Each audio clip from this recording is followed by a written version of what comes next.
नमस्कार, मैं हूं भूपेंद्र भारद्वाज। आप देख रहे हैं भारत टीवी। आगरा थाना सिकंदरा क्षेत्र में घर के बंटवारे को लेकर बेटे ने पिता को छत से नीचे फेंक दिया। नीचे गिरे पिता के दोनों पैर टूट गए। शिकायत लेकर थाना पहुंचा पिता, लेकिन पुलिस ने कोई शिकायत पर कार्रवाई नहीं की। पीड़ित पति पत्नी दोनों जिला मुख्यालय कप्तान कार्यालय शिकायत करने पहुंचे, लेकिन किसी ने कोई सुनवाई नहीं की। आपने आपसी बंटवारों को लेकर हर रोज लड़ाई झगड़े देखे होंगे और सुने होंगे। जब से इस पृथ्वी पर मानव रचना हुई है, तब से ही झगड़े बंटवारों को लेकर चलते आए हैं। इस पृथ्वी पर रामायण और महाभारत भी इन्हीं को लेकर हुए थे। हिस्सा बंटवारों को लेकर लड़ाई झगड़े हर रोज देखने को मिलते हैं। मोहब्बत की नगरी आगरा में अपना ही खून अपनों के खून का प्यासा हो गया है।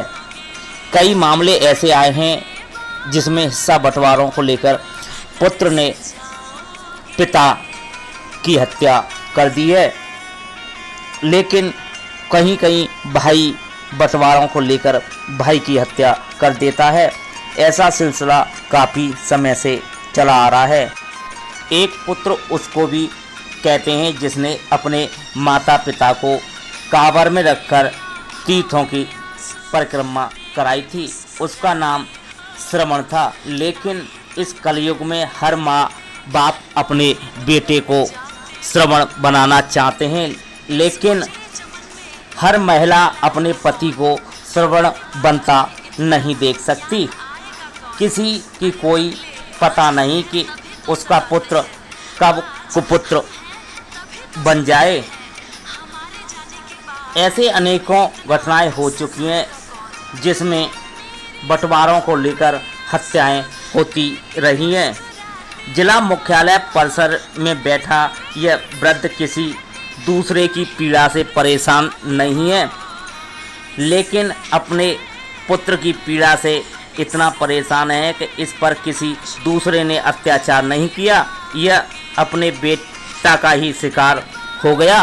बेटा ने वृद्ध पिता माता को बुरी तरह कई बार पीटा। पिता को उम्मीद थी कि बेटा बड़ा होगा और बुढ़ापे की लाठी का सहारा बनेगा। परिवार में 2 बेटे और 1 बेटी थी। वृद्ध हाथरस जिले के थाना सैफू क्षेत्र निवासी था, जो कुछ समय पहले आगरा थाना सिकंदरा क्षेत्र में मकान बनाकर रहने लगा। एक बेटे की एदमापुर क्षेत्र से शादी कर ली। कुछ गलत आदत होने के कारण पिता ने उसे घर से बाहर कर दिया और कहा कि कुछ गलत न हो जाए, इसलिए उसे अलग कर देते हैं। इसी को लेकर पुत्र पिता से रंजिश मानने लगा। बेटी और एक छोटा पुत्र अभी अविवाहित है। बंटवारों को लेकर हर रोज झगड़े होने लगे। पिता द्वारा कहा गया कि बेटी और दूसरे बेटा की शादी होने के बाद घर का बंटवारा कर दिया जाएगा, लेकिन बंटवारे की बात बड़े पुत्र ने नहीं मानी और अपनी पत्नी के साथ पिता और माता के साथ पीट पिटाई हर रोज करने लगा। उसके साथ ससुराली जन भी आ गए। कई बार झगड़े हुए, जिसकी शिकायत थाना सिकंदरा में पीड़ित वृद्ध द्वारा की गई, लेकिन कोई कार्रवाई नहीं की। कहा दिया गया कि पारिवारिक मामला है, इसमें पुलिस कुछ भी नहीं कर सकती। मामला और जब बढ़ गया कि जब ससुराली जन आए और बेटा बहू ने वृद्ध ससुर को छत से नीचे फेंक दिया, जिसमें वृद्ध के दोनों पैर टूट गए। आप खुद देख लीजिए कि दोनों पैर टूटे हुए वृद्ध जिला मुख्यालय परिसर में न्याय की गुहार लगाने के लिए बैठा है।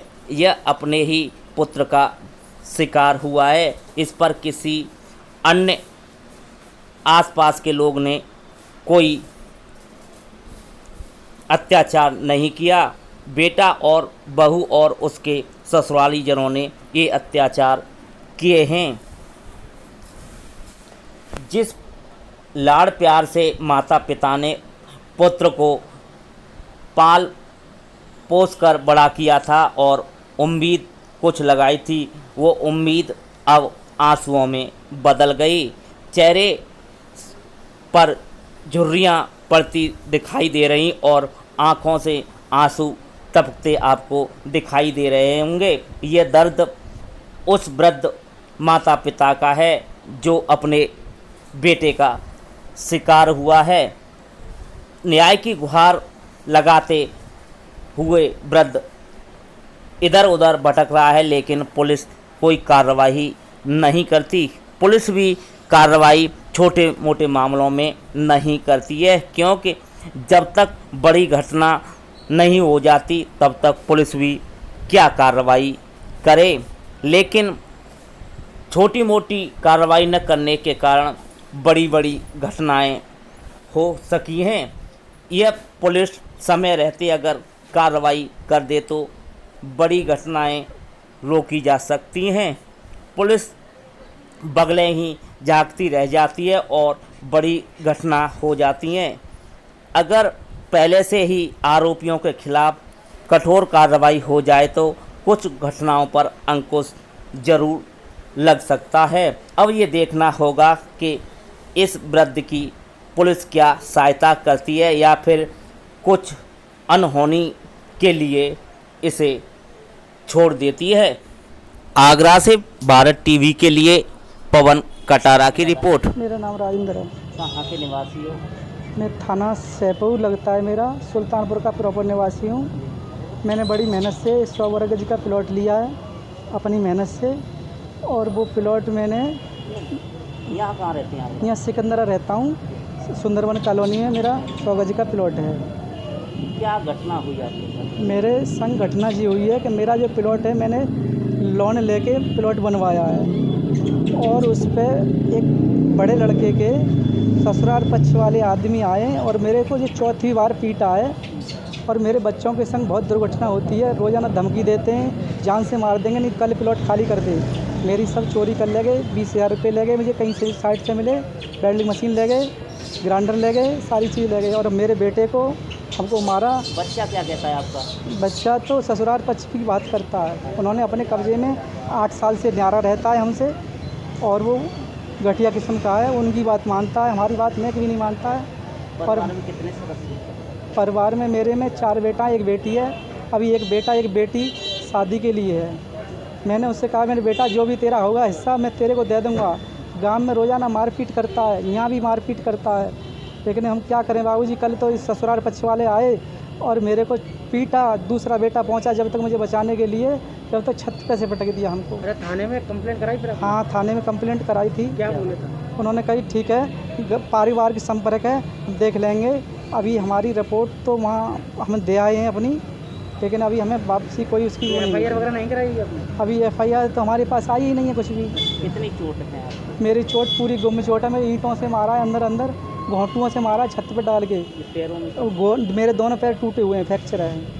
और परिवार में किसी बच्चे ने? पर मेरे बेटे के बहुत ईंटों से मारा है, एक जेवर, और मेरी हाँ एक लड़का और था कारी काम करने वाला, उसको बहुत तीनों को पीटा है, और कह दी थी कि कल तक घर खाली नहीं हुआ तो जान से मार देंगे हम तुमको। कहाँ के रहने वाले हैं जो ससुराल वाले बच्चे? जी ससुराल वाले एजमातपुर तहसील के सामने गणेश नगर के रहने वाले हैं।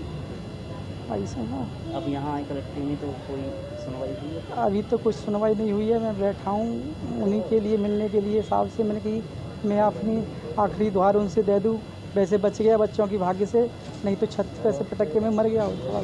क्या आपको ऐसी उम्मीद थी कि बेटा और बहू आपके साथ ऐसी घटना कर सकते? मेरे कोई नहीं सोचता, कोई माँ बाप नहीं सोचता था। मैंने बड़े धूमधाम से ब्याह शादी करी बच्चों की, लेकिन वो मेरे को 4 साल करीब 8 साल से न्यारा हुआ है, और जब से मेरे को बहुत तंग कर रहा है। मैंने उसकी स्थिति देखते हुए, जब मेरे को बहुत मारा पीटा उसने, तो मैंने 2016 में उसको कागज़ के द्वारा, उसके एक ताऊ ससुर ने कहा था कि इसको बेदखली में कागज़ द्वारा निकाल दो। मैंने डीएलए प्रेस से उसको एक बेदखल में निकलवा दिया। फिर शांति रहा थोड़े दिन, उसके बाद में फिर उद्यम करने लग गया। और दोनों ही बहू और वो रेप का आरोप लगा रहे हैं मेरे पे, घिनौनी आरोप लगा रहे हैं। मैंने कहा बेटा ऐसा मत कहो, जो मिलेगा तुम्हें, मेरे पे एक बेटी है, बेटा है, इन्हें शादी हो जाने दो, सब कुछ तुम्हें दे दूंगा बेटा। मेरा नाम सरस्वती है। क्या घटना हुई, बहू बेटे क्यों इतना उद्यम मचाने लगे? खूब धुंध देखे भैया, हम पिटे के खूब ताबीज रह गए। और देखो 2 कमरों से तार दे आए गांव में रहती हूँ मैं, पर थोड़े से दिन को मैं यहीं आ जाती हूँ। इनके सहारे चौंक, इनके कार्य दुर्घटना दिख रही तो मैं इनके झोरे आ जाती हूँ। तो मैं ज़्यादा नहीं, रक्षाबंधन वादना इनके साथ लेकर चली गई। इनकी बहनें आई रखा राखी बांधने के लिए, तो मेरे भैया के खालिज मार गई, मैंने एक माँ चली गई। जे इतने टाइम यहाँ लेकर आए, 9 तारीख को जे यहाँ लेकर आए, सवेरे होते हुए और जे मारे 10 तारीख को। क्या संपत्ति बंटवारे को ही मारते हैं क्या? हाँ, संपत्ति के ही काज मारते हैं भैया। और संपत्ति को मैं यूँ कहता ही हाथ जोड़ के, मेरे बेटा अब इन्हें कर रुक जा, मेरी बेटी है, अपने जैसी कर लो। और जो छोटा भैया तो कहा जाऊँगा अपने जैसा कर लो। बेटा मैं कहा छाती पर थोड़ी ले जाऊँगी, या तुम्हारा तुम ही दे जाऊँगी। मैंने करो तो आस औलाद के काज करो, देव जेठ कोई नहीं आवेगा तुम्हारे लिए। बड़ी घटना की है, शायद कोई और भी घटना कर सकता है। कर सकता है भाभी, भैया जी में कर सकता है घटना। चौंक में तो राण बना के भेज दिया, ये तो मेरे नसीब में से जे आज बच गए। तब बोलो मैं कैसे बेटा कह सकती हूँ, कैसे बहू कह सकती हूँ? आप मान लेते तो कोई बात नहीं।